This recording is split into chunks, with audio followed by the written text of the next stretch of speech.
पुनर्जागरण और मजहबी जो सुधार आंदोलन से यूरोप के अंदर बौद्धिक चिंतन को नई गति मिली। इसी के परिणाम स्वरूप वहाँ पर 18वीं शताब्दी के अंदर वाणिज्यवाद और औद्योगिक क्षेत्र में क्या हुई थी, महत्वपूर्ण या कह सकते हैं अभूतपूर्व क्रांति हुई थी, जो ब्रिटेन से शुरू होकर के क्या फैल गई थी, संपूर्ण यूरोप के अंदर फैल गई थी।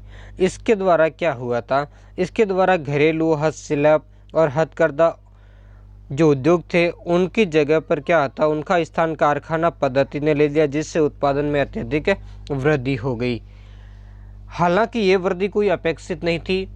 विश्व स्तर पर इस वृद्धि जो बाद में चल कर के 18वीं सदी के अंदर आई, लेकिन भारत में इससे पहले ही आर्थिक क्षेत्र के अंदर औद्योगिक क्रांति हो चुकी थी और भारतीय लोग विभिन्न क्षेत्रों में उत्पादित वस्तुओं का संपूर्ण विश्व में क्या करते थे, निर्यात करते थे और संपूर्ण विश्व के व्यापार पर भारतीयों का क्या था, एकाधिकार था।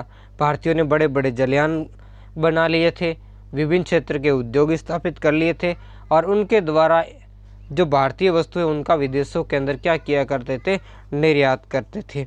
चाहे वो बात भाष्प शक्ति, विद्युत ज्वलन यानी गैस आदि के क्षेत्र में मानव के बढ़ते चरण हो या चाहे अणु के क्षेत्र में हो, इन सभी परिस्थितियों का हम इसके अंदर अध्ययन करेंगे।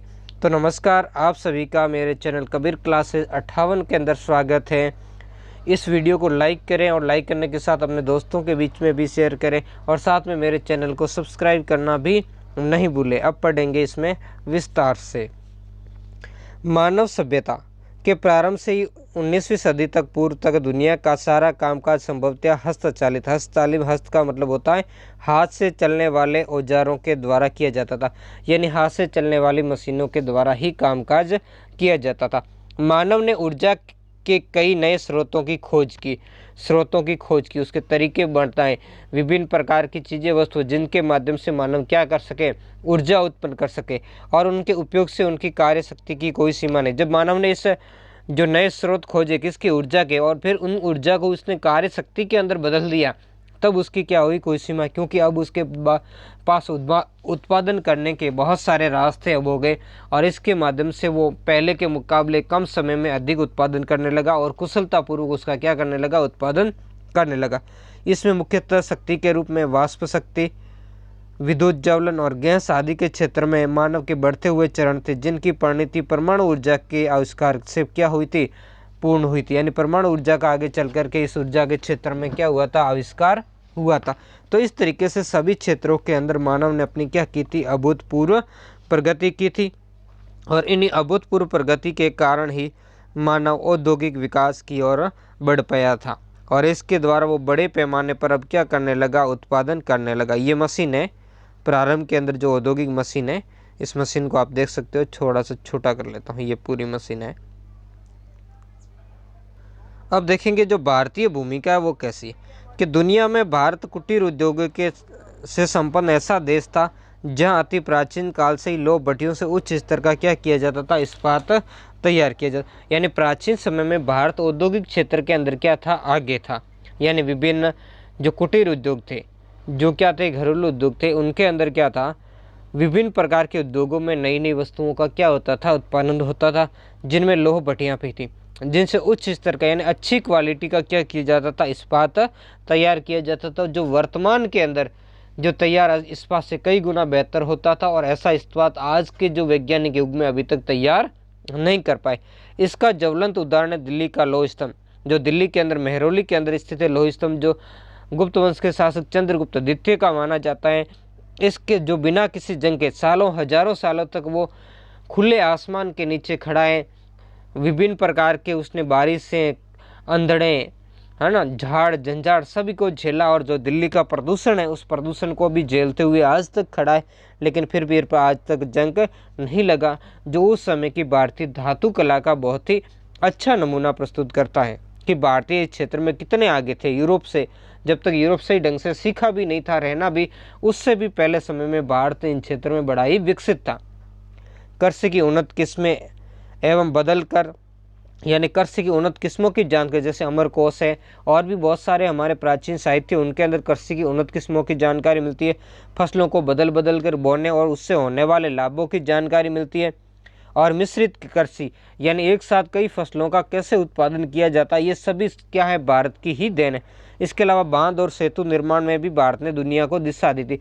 विभिन्न क्षेत्रों में बांध बना लिए थे भारत में, विभिन्न सेतुओं का निर्माण, जिसमें रामेश्वर के हम देख सकते हैं, जो रामायण काल का देखेंगे, इधर जो सुदर्शन झील वगैरह बहुत सारे ऐसे थे, जहाँ चोल राज्य में हो चाहे राजपूताना में हो, विभिन्न जगहों पर विभिन्न प्रकार के बांध आदि बनाकर नहरें भी निकाली गई थी। और इनसे क्या दिया गया था, जो कृषि को भी गतिविधियां प्रदान की गई थी, यानी गतिशीलता प्रदान की गई थी। उद्योगों को आधारभूत ढांचा उपलब्ध कराने में क्या थी, अग्रणी भूमिका थी, किसकी, बांध और सेतुओं के निर्माण से। हजारों वर्ष पूर्व भारत जो श्रीलंका और भारत के बीच में बनाया गया जो राम सेतु है, यानी जब भगवान राम लंका की यात्रा पर गए थे तो उससे संबंधित जो राम सेतु का निर्माण, वो इसका उदाहरण है। उस समय की भारत की जो इंजीनियरिंग कला कौशल का महत्वपूर्ण उदाहरण, जिसके निर्माण की विधि आज भी हमारे शास्त्रों के अंदर विद्वान है, यानी वर्णित है उनका शास्त्रों में, इसका प्रमाण है किस तरीके से इसका क्या किया गया था, निर्माण किया गया था। हम हालांकि धार्मिक रूप से भले किसी तरीके से इन्हें माने, लेकिन जो इसका निर्माण कैसा है उसकी विधि भी विभिन्न प्रकार के जो शास्त्र है उनके अंदर वर्णित है।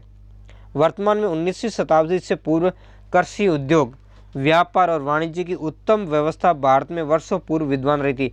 ये तो 19वीं शताब्दी से पहले यानी 18वीं शताब्दी के तक की, ये तो यूरोप की बात है। इससे पहले भारत में कृषि, उद्योग, व्यापार और वाणिज्य की बहुत अच्छी स्थिति थी। इसी कारण भारत ने एक तरफा व्यापार यानी निर्यात करके भारत विश्व पटल पर छा गया था और भारत क्या कहलाता था, सोने की चिड़िया कहलाता था।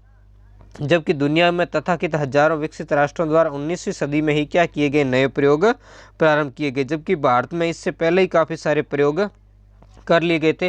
वो धातु गुला का तभी उदाहरण देख लिया। अणु सिद्धांत भी किसने दिया था, हमारे भारतीय लोगों ने ही दिया था। कौन थे वो देने वाले अणु सिद्धांत के बारे में? इसके अलावा जो चिकित्सा के क्षेत्र के अंदर खोज करने वाले भी कौन थे, और गणित के क्षेत्र में, खगोल के क्षेत्र में विश्व को शून्य का आविष्कार करवाने वाले भी कौन थे? आप सभी जानते हैं, नहीं जानते तो आपको बताते हैं कि कौन थे इस क्षेत्र में। इस क्षेत्र में महत्वपूर्ण थे महर्षि कणा, जिसने अणु का सिद्धांत दिया था, और इसी अणु के सिद्धांत पर बाद में परमाणु की खोज इन्होंने की। इसके आधार पर परमाणु शक्ति बनी थी। और परमाणु भौतिक विज्ञान के क्षेत्र में भी जैसे प्रशस्त पात्र, जिन्होंने पदार्थ संग्रह नामक एक पुस्तक लिखी थी, और इसके माध्यम से उन्होंने इसके बारे में विभिन्न घटकों के बारे में बताया था। आर्यभट्ट ने पृथ्वी के जो भ्रमण का सिद्धांत बता दिया था, पृथ्वी की परिधि बता दी थी। ऐसे ही और भी महत्वपूर्ण भारतीय गणितज्ञ रहे थे, जिन्होंने क्या दिया था, गुरुत्वाकर्षण का सिद्धांत दिया था, वर्गमूल निकालने की विधि थी।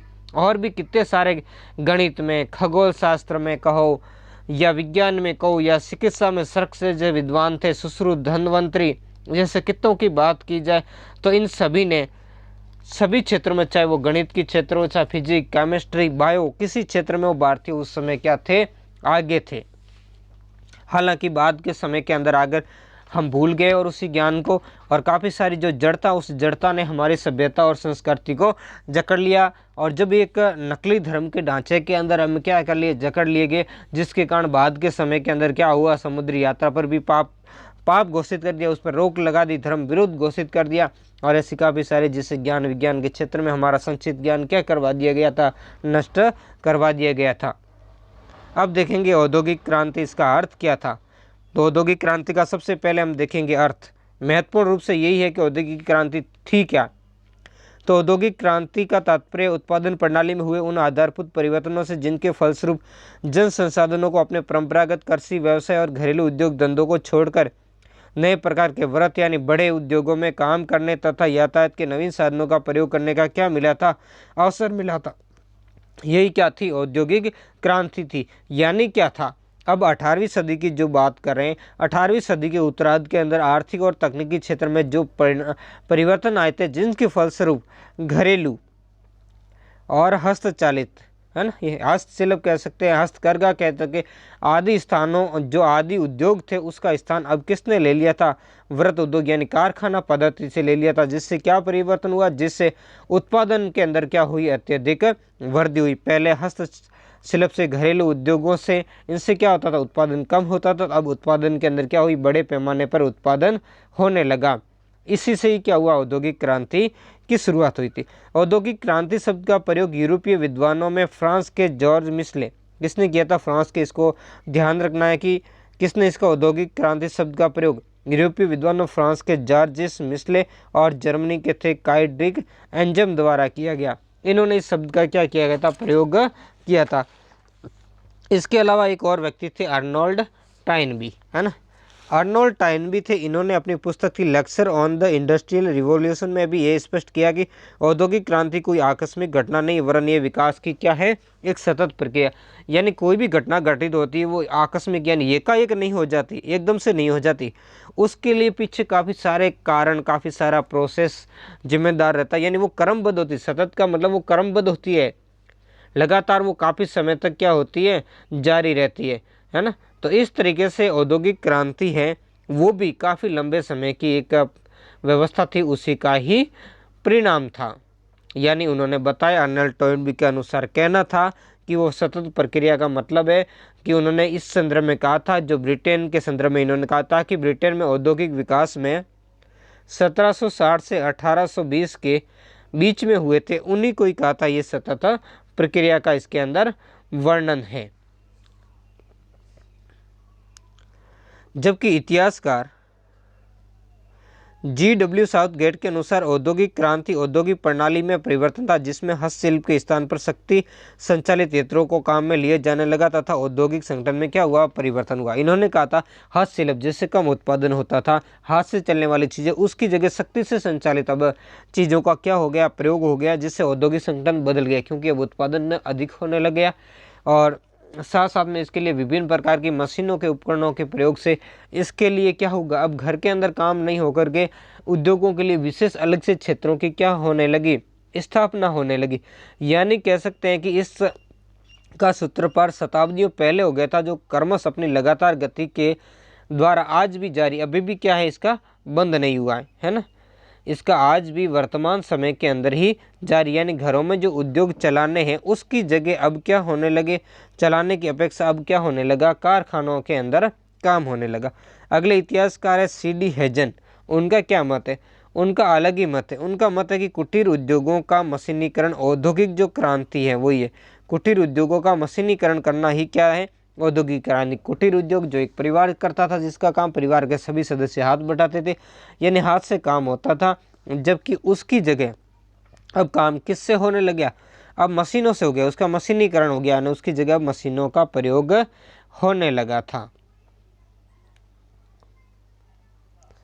जबकि अगले विद्वान है डेविस के अनुसार औद्योगिक क्रांति का तात्पर्य उन परिवर्तनों से जिन्होंने ये संभव कर दिया कि मनुष्य उत्पादन के विभिन्न उपायों को त्याग कर विस्तृत रूप से कारखानों में वस्तुओं का क्या करे? उत्पादन कर सके। यानी इन्होंने स्पष्ट किया है कि उन परिवर्तनों से जिन्होंने संभव कर दिया कि मनुष्य उत्पादन के प्राचीन उपाय, प्राचीन जो कुटीर उद्योग धंधों के अंदर जिनको अपनाता था, जिनको हस्तशिल्प में अपनाता था, जिनको हथकरघा में अपनाता था, उनकी जगह अब क्या करेगा? वो कारखानों के अंदर, यानी अब जो पहले जो चीज़ आई थी अब वो घरों की अपेक्षा कहाँ करेगा? कारखानों के अंदर क्या करेगा? इनका उत्पादन करेगा।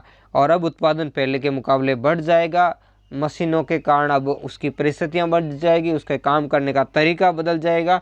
उन सभी को इन्होंने क्या किया है? औद्योगिक जो क्रांति है उसका नाम दिया। जबकि एनसाइक्लोपीडिया ऑफ साइंसेस के खंड संख्या जो 8 है उसके अनुसार क्या है? आर्थिक और तकनीकी विकास जो 18वीं शताब्दी के अंदर कब हुआ था? 18वीं शताब्दी में अधिक सशक्त और तीव्र का मतलब तेज हो गया के फलस्वरूप जो आधुनिक उद्योगवाद का जन्म हुआ उसे ही क्या कहा जाता है? औद्योगिक क्रांति। यानी आधुनिक समय के जो उद्योगों की स्थापना हुई है उनको इसने क्या कहा है? औद्योगिक वाद का है। यानी हम कह सकते हैं, क्या कह सकते हैं कि औद्योगिक क्रांति का अर्थ उस आर्थिक व्यवस्था से जो परंपरागत कम उत्पादन और विकास की निम्न अवस्था से निकलकर आधुनिक औद्योगिक क्षेत्र में क्या होती है? प्रविष्ट होती है, जिसमें क्या होगा? कम उत्पादन की जगह अधिक उत्पादन होता है। अब उसकी विकास की क्या होती है? अवस्था उच्च अवस्था हो जाती है, और जिससे अधिक उत्पादन होता है इससे क्या होता है? कम उत्पादन की जगह अधिक होता है, और जीवन का रहन सहन और प्रतिवर्ती आय में भी क्या होती है? वृद्धि। अब व्यक्ति का जीवन का रहन सहन बदल जाता है, उसकी जो क्या है? इनकम बढ़ जाती है, उसकी आय के सोर्स बढ़ जाते हैं, और उत्पादन की दर में निरंतर बढ़ोतरी होती रहती है, इसमें कमी नहीं होती। निरंतर क्या होता है? उत्पादन के अंदर जो वृद्धि है उस वृद्धि को होती रहती है। जिसका मनुष्य, समाज और राज्य पर क्या पड़ा, व्यापक प्रभाव पड़ा। यानी मनुष्य, समाज और राज्य सब के अंदर इसका बहुत ही, आप देखो, प्रभाव अलग अलग पड़ता है।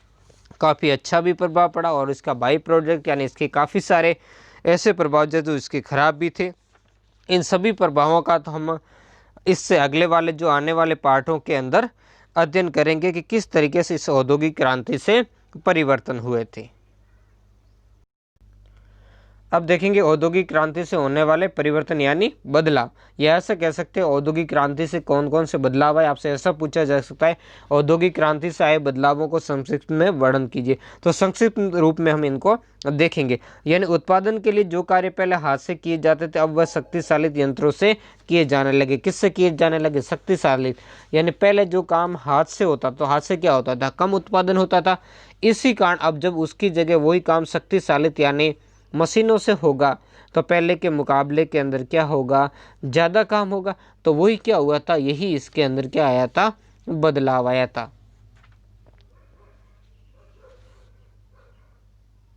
जैसे कि हम समझते हैं, जैसे वस्त्र उद्योग का उदाहरण ले तो वस्त्र उद्योग के अंदर पहले जो कताई बुनाई है उसका कार्य हाथ से होता था, अब मशीन में यानी पहले वाष्प से और उसके बाद में कालांतर के अंदर क्या विद्युत से होने लगा, जिससे काम बड़ा जल्दी से होने लगा और फटाफट और अच्छा और गुणवत्तापूर्ण काम होने लगा था।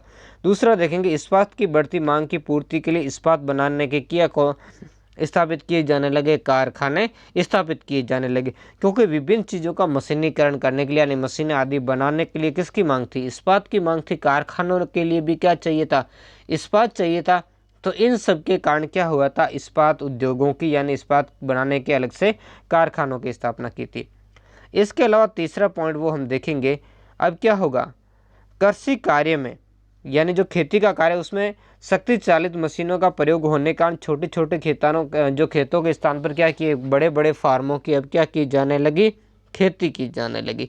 ये भी बहुत ही महत्वपूर्ण प्रयोग हुआ कि कृषि के क्षेत्र के अंदर इसने क्या किया था, बहुत ही बड़ा बदलाव कर दिया। पहले कृषि का कार्य होता था किसके माध्यम से, पशुओं के माध्यम से, तो उसके कारण उतना समय पर काम नहीं होता था और उनकी अपनी एक सीमा होती थी। इसी कारण बड़े पैमाने पर क्या था, उत्पादन भी संभव नहीं होता था। अब उसकी जगह क्या कर दिया, अब जब यांत्रिक मशीनें आ गई जो शक्ति से चलाने वाली, जो कम समय के अंदर जो खेत को जोतना करना आदि तैयार कर सकती थी, और जो छोटे छोटे खेत है उसकी जगह क्या की गई, बड़े खेतों का निर्माण यानी चकबंदी की जाने लगी। जो छोटे खेत है उनको क्या किया गया था, अब तोड़ करके उनकी जगह क्या किए गए थे, बड़े खेतों की स्थापना की गई थी, उससे ही कहा था चकबंदी। तो जिसके माध्यम से भी क्या हुआ, अब उत्पादन है वो क्या बढ़ने लगा। हालांकि इससे एक समस्या तो यह रही कि जो किसानों को अब अपनी ज़मीनें छोड़कर या तो जमींदारों के यहाँ जाना पड़ा काम के लिए, या फिर उन्हें क्या जाना पड़ा, शहरों की ओर जाना पड़ा था। लेकिन फिर भी इससे काफ़ी कुछ बदलाव आए जो आने वाले समय के अंदर हमें देखने को मिलेंगे। अगला जो हम देखेंगे वो पूंजी का उपयोग बढ़ने के कारण बैंकिंग पद्धति का क्या हुआ था, विकास हुआ था। यानी विभिन्न प्रकार के जो पूंजी का उपयोग है, पूंजी का उपयोग एक जगह से दूसरी जगह लाना, ले जाना, भेजना, इस काम में भी काफ़ी समस्याएं आती थी। इसके अलावा किसी के पास प्रारंभ में पूंजी नहीं होती थी तो वो क्या करता था, उधार लेने आदि विभिन्न प्रयोगों के कारण क्या हुआ था, बैंकिंग पद्धति का विकास हुआ था। किसके, तो बैंकिंग पद्धति का विकास के लिए जिम्मेदार कौन है, ये औद्योगिक क्रांति। अगला देखेंगे वाष्प चालित इंजन और क्या थे, वाष्प चालित इंजन और यंत्र चालित जहाज़ों के यातायात में क्या हुआ था, आमूलचूल परिवर्तन हुआ था। अब पहले क्या थे, जहाज़ों के अंदर जाते थे जिसके अंदर जहाज़ खेवने वाले यानी पतवार चलाने वाले, और उसके माध्यम से हवाएं अनुकूल होने पर तो चले जाते, लेकिन हवाएं प्रतिकूल होने पर किसी क्षेत्र की यात्रा करने में बड़ी क्या आती थी, समस्या आती थी। तो अब क्या हुआ, अब जब ऐसी समस्या आने लगी तो उसकी जगह अब क्या कर दिया, परिवर्तन कर दिया। परिवर्तन क्या, अब उसकी जगह वाष्प चालित इंजन आ गए, यंत्र चालित जहाज बन गए, जिससे अब विपरीत मौसम के अंदर यानी 12 महीने यानी साल के अंदर हर दिन आप समुद्र के अंदर, विश्व के अंदर किसी भी दिशा के अंदर आप जा सकते थे। इसके लिए आपकी हवाएं या मौसम आपका रास्ता नहीं रोकेगा। अगला है अंतर्राष्ट्रीय व्यापार में वृद्धि हेतु क्या संगठित व्यापार तंत्र विकसित किया गया। यानी देखो उद्योगों के अंदर जब उत्पादन बढ़ा तो इस बढ़े हुए उत्पादन ने अंतर्राष्ट्रीय व्यापार में क्या हुई, वृद्धि हुई। और जब अंतर्राष्ट्रीय व्यापार के अंदर वृद्धि हुई तो इस व्यापार को संगठित करने के लिए, इसको सही तरीके से संचालित करने के लिए विभिन्न प्रकार के व्यापारिक तंत्रों की स्थापना हुई। जैसे हम आगे देखेंगे विश्व व्यापार संगठन जो बाद में चल कर आया था, लेकिन इससे पहले भी काफ़ी सारे ऐसे जो तंत्र है जिनका क्या हुआ था, विकास हुआ था। अगला देखेंगे कम मानव श्रम और अधिक उत्पादन के सिद्धांत को अपनाया गया, है ना। मशीनों के द्वारा क्या किया, अधिक से अधिक कार्य मशीनों किया जाएगा, जिससे मानव श्रम यानी कम से कम मानवों की आवश्यकता पड़ेगी और उत्पादन भी अधिक होगा, यानी क्या होगा, अधिक लाभ की प्राप्ति, कम खर्च और अधिक उत्पादन होगा। तो इस सिद्धांत को इसके अंदर क्या किया गया, अपनाया गया था। इसके अलावा भी बहुत सारे जैसे एक तो परिवर्तन हुए, जैसे यातायात के त्वरित विकास के जरिए जो रेल इंजन और यंत्रचालित जहाजों में भी क्या आया, बड़ा ही आमूलपूल परिवर्तन आया था। ये तो वो सारे परिवर्तन थे जो औद्योगिक क्रांति के कारण आए थे। अगला जो हमारा क्वेश्चन है, सबसे महत्वपूर्ण वो क्वेश्चन है, ये है कि औद्योगिक क्रांति इंग्लैंड में ही क्यों प्रारंभ हुई। औद्योगिक क्रांति प्रारंभ तो हुई, लेकिन प्रारंभ हुई तो आखिर वो इंग्लैंड के अंदर क्यों हुई, ऐसी क्या परिस्थितियां थी, उन परिस्थितियों के बारे में देखेंगे, उन कारणों की विवेचना करेंगे जिनके कारण क्या था, औद्योगिक क्रांति इंग्लैंड के अंदर ही प्रारंभ हुई थी। क्योंकि ये हमारे सभी के जहन में यही प्रश्न उठता है कि आखिर इंग्लैंड के अंदर औद्योगिक क्रांति क्यों हुई थी। तो ठीक है, तो इसका सीधा सा जवाब हम ढूंढने का प्रयास करेंगे और वो सीधा सा जवाब हमारा वो ये है कि उस समय इंग्लैंड में ही औद्योगिक क्रांति के लिए सर्वाधिक अनुकूल परिस्थितियां उपस्थित थी। अब कैसे होगा उनके बारे में तो हम आगे देखेंगे।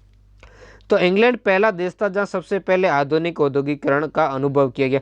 आपसे ऐसा क्वेश्चन पूछे सीधा सा, औद्योगिक क्रांति की शुरुआत सबसे पहले कहाँ हुई थी, तो सबसे पहले हुई थी इंग्लैंड के अंदर। इंग्लैंड में यूरोप के अन्य देशों की अपेक्षा अनेक ऐसी परिस्थितियां थी जिन्होंने औद्योगिक क्रांति को सबसे पहले इंग्लैंड के अंदर प्रारंभ कर दिया था।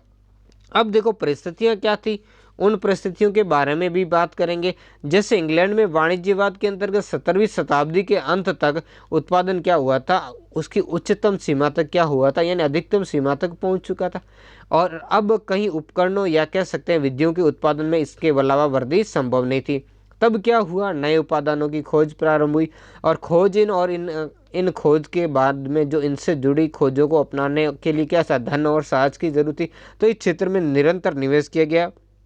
कृषि के क्षेत्र में उपनिवेशकों के शोषण के द्वारा, दास व्यापार, है ना, आदि के माध्यम से बड़ी मात्रा में क्या किया, धन आदि को इकट्ठा किया। तो उसके माध्यम से ही क्या था, यहाँ क्रांति संभव हो पाई थी। अब देखेंगे इसको थोड़ा विस्तृत रूप से, हम देखेंगे कि आखिर वो परिस्थितियां क्या थी। पहला तो इंग्लैंड का क्या था, विस्तृत औपनिवेशिक साम्राज्य।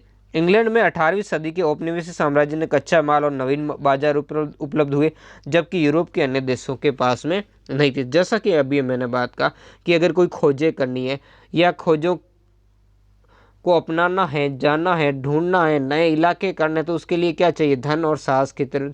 और धन और साहस ये कहाँ से मिलेगा, कृषि के क्षेत्र से।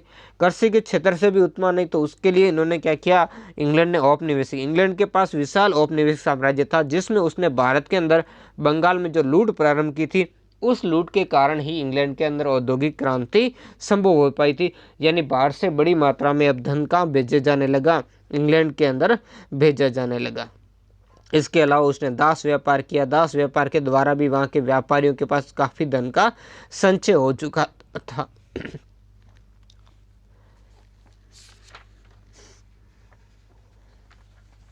अगला हम दूसरा पॉइंट देखेंगे, लोहे और कोयले की खानों का क्या होना, पास पास होना। यानी इंग्लैंड के अंदर क्या था, लोहे और जो कोयले की खानें थी वो क्या थी, पास पास थी। तो लोहे और इनकी खानों के कारण भी क्या था, बहुत ही महत्वपूर्ण परिवर्तन आया था। वो परिवर्तन कैसे था कि इंग्लैंड में लोहे और कोयले की खानें पास पास होने के कारण पक्का लोहा निर्माण में बहुत सुविधा हुई और मशीनों के निर्माण के लिए क्या था, पक्का लोहा। अब देखो कारखाने चलाने या जहाज बनाने या यातायात के और साधन बनाने, उनके लिए क्या चाहिए था, लोहा। और लोहा की खानें भी वहाँ थी, नज़दीकी थी। वहाँ के जो शहर हैं उन शहरों के अंदर नज़दीकी क्या थी, लोहे की खदानें थी।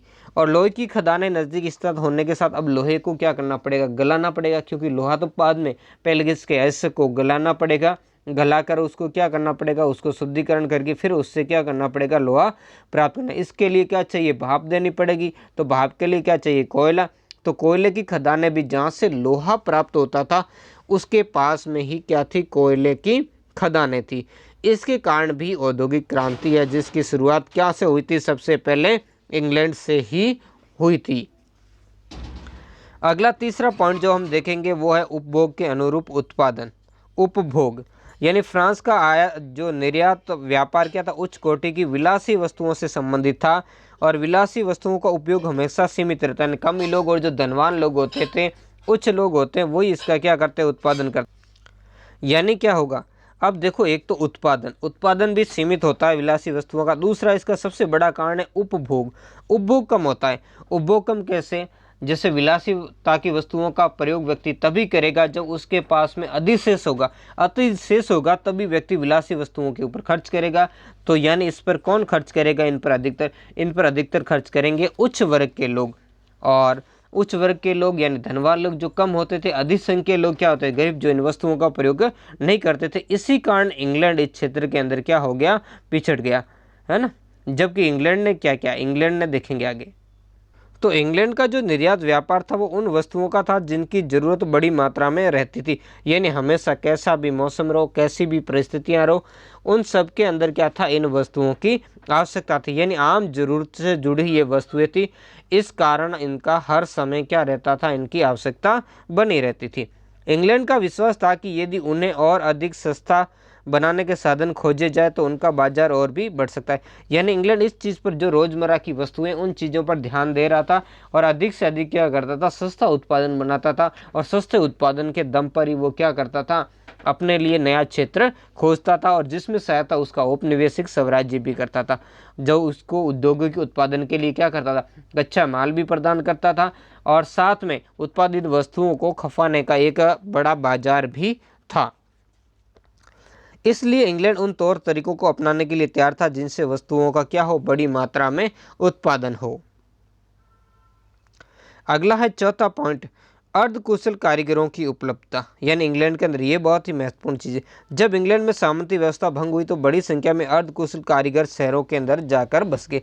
सामंतीकरण, फिर वहाँ पर चकबंदी आदि विभिन्न क्षेत्रों के कारण यहाँ से किसान वगैरह और अर्धकुशल जो लोग थे वो क्या कर गए, शहरों की तरफ मजबूरन उन्हें जाना पड़ा। और जैसे ही औद्योगिक क्रांति हुई तब ये अर्धकुशल कारीगर नई मशीनों पर काम करने के लिए उपलब्ध हो गए। यानी देखो, मशीनों को चलाने के लिए कारखानों के अंदर क्या होगा, मानव शक्ति की भी तो आवश्यकता पड़ेगी, उसके लिए कुशल कारीगरों की जरूरत होगी।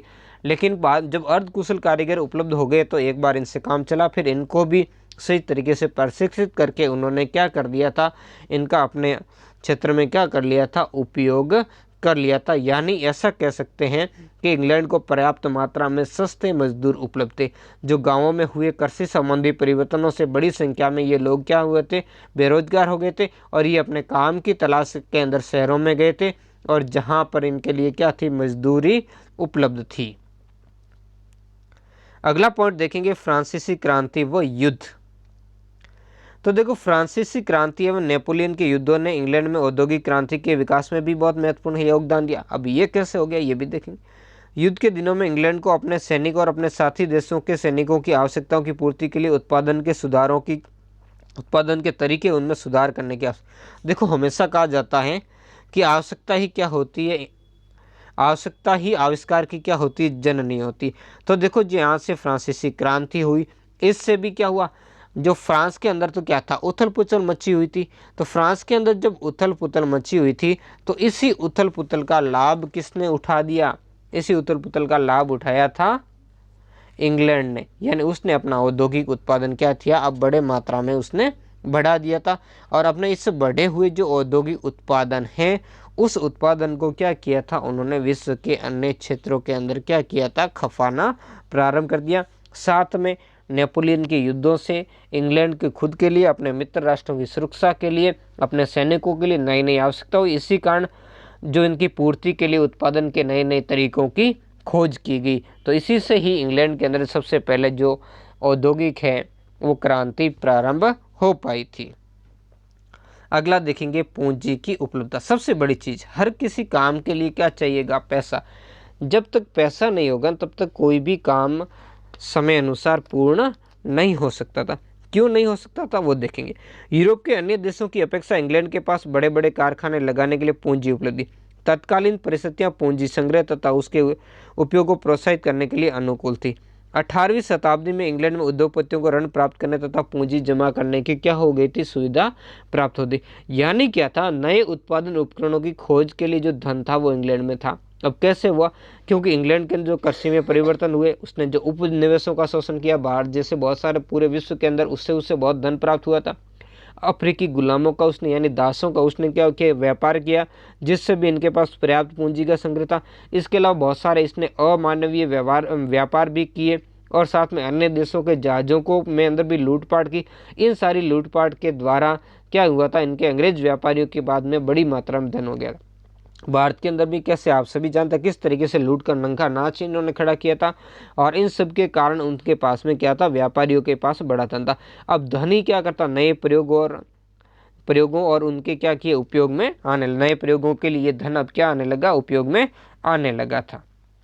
अगला देखेंगे 7वां, इंग्लैंड की अनुकूल भौगोलिक परिस्थितियां। यानी भौगोलिक परिस्थितियां इंग्लैंड की बहुत बड़ी विशिष्ट परिस्थितियां थी, और इसने भी क्या किया था, इंग्लैंड के अंदर जो सबसे पहले क्रांति है उसको करने में महत्वपूर्ण है। कैसे कि व्यापारिक दृष्टि से इंग्लैंड की भौगोलिक स्थिति अच्छी थी। इंग्लैंड के चारों ओर समुद्री सीमा होने से वो भारी आक्रमण से, और किसी भी देश के अंदर अनुकूल परिस्थितियां तभी उपस्थित हो सकती है जब उस देश के अंदर क्या हो, शांति स्थापित हो।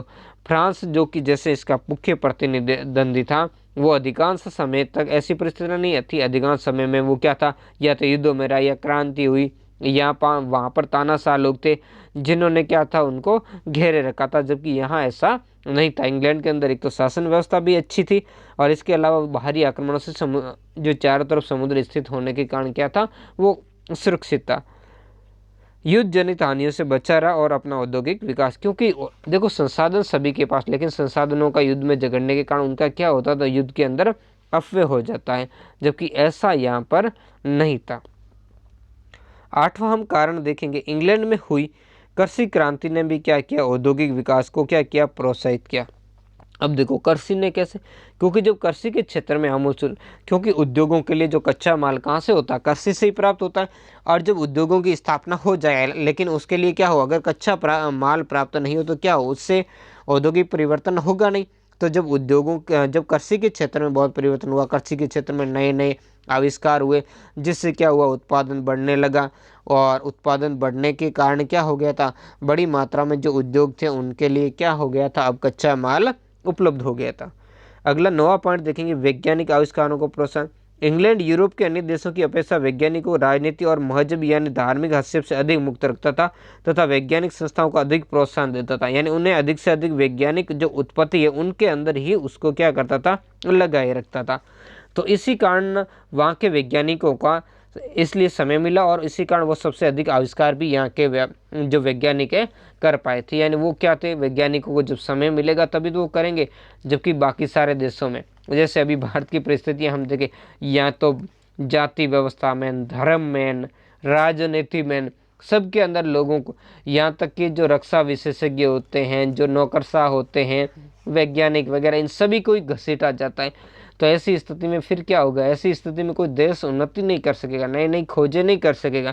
जबकि इंग्लैंड ने इसी चीज़ को देखा और वैज्ञानिकों को इस क्षेत्र से अलग रखा। न राजनीति का उसमें हस्तक्षेप हुआ, न धर्म का हुआ, न कोई व्यवस्था परिवर्तन, उनमें किसी भी तरीके का परिवर्तन नहीं हुआ, और उन्हें लगातार आर्थिक सहायता दी गई, रिसर्च पर ध्यान दिया गया, नई नई खोजें इसी कारण संभव हो पाई थी, और वैज्ञानिकों को लगातार उनको प्रोत्साहन दिया गया, उनको आर्थिक सहायता दी गई। तो ये वो सारी परिस्थितियां थी जिनके कारण इंग्लैंड के अंदर क्या हुई थी, सबसे पहले औद्योगिक जो क्रांति है उसकी क्या हुई थी, शुरुआत हो गई थी।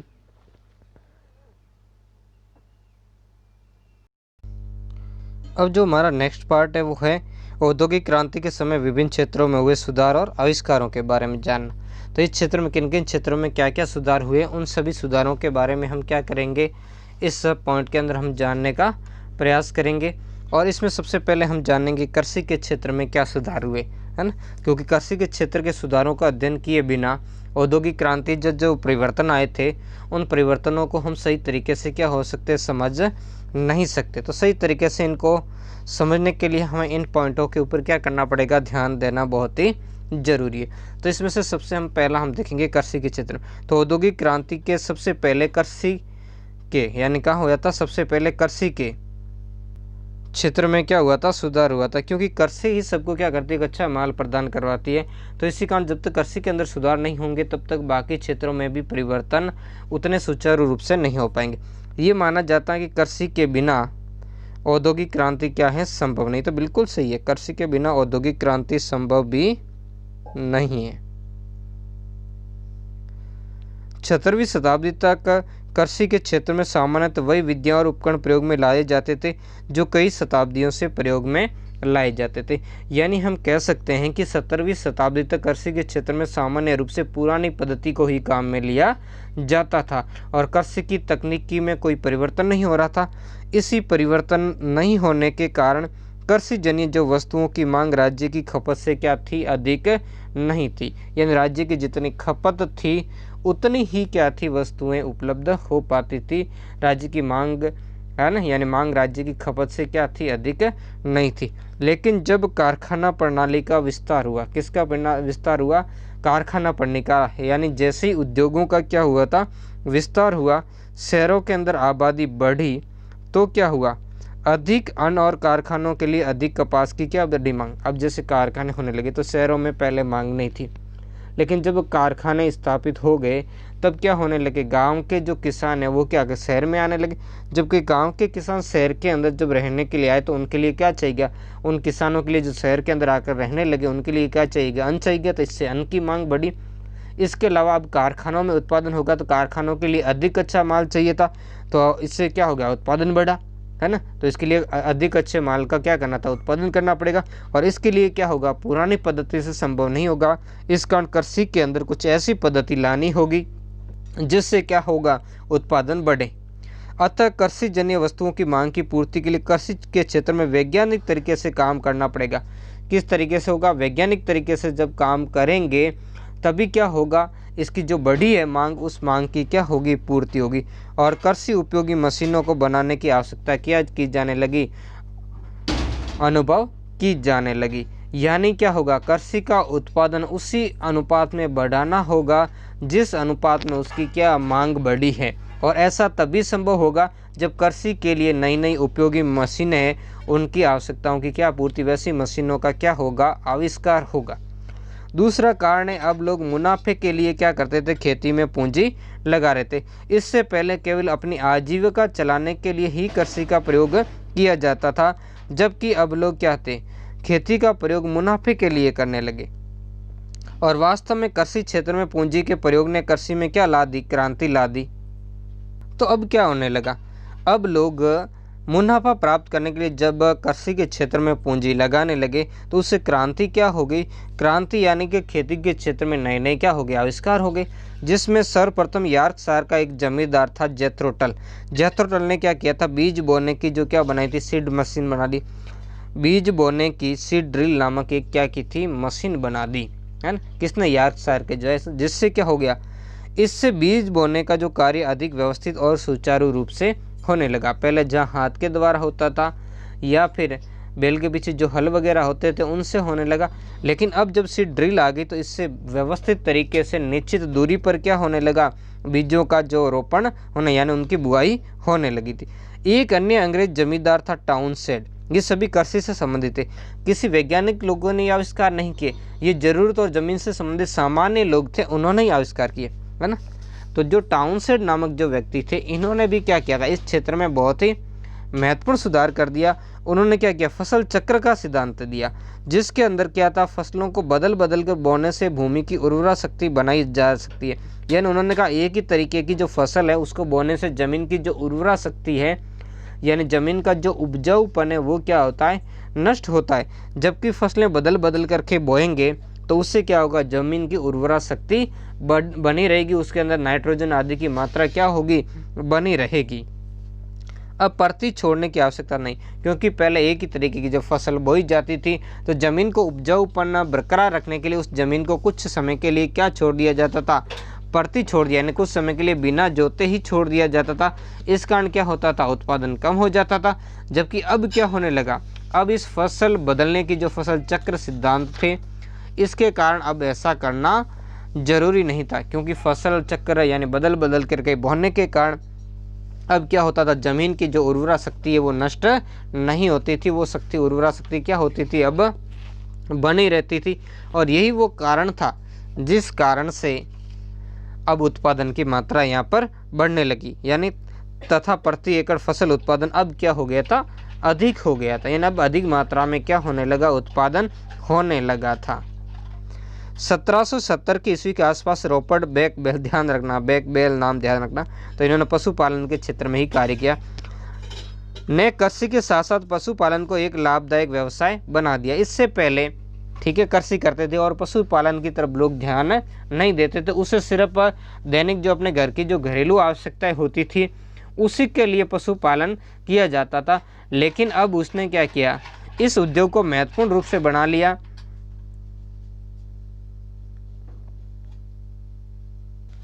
अब लोग क्या करेंगे, अब जो है वो पशुपालन के लिए जैसे डेयरी वगैरह विभिन्न उद्योग है, ऐसे उद्योगों की अब क्या हुई, स्थापना हुई, जिससे क्या होने लगा, लोग जो पशुओं से प्राप्त उत्पादों के माध्यम से क्या कर सकते थे, अपनी आय भी अर्जित कर सकते थे। अब यानी लाभदायक हो गया। जैसे कैसे, उसने भेड़ों और गायों की नस्ल सुधारने के लिए प्रयोग प्रारंभ किए, जिनसे अच्छी नस्ल की भेड़ें हुई तो उनसे मांस की प्राप्ति अधिक से अधिक हुई, जिनसे क्या हुआ, भेड़ों का पालन करने वाला एक लोगों के लिए लाभ की स्थिति हो गई।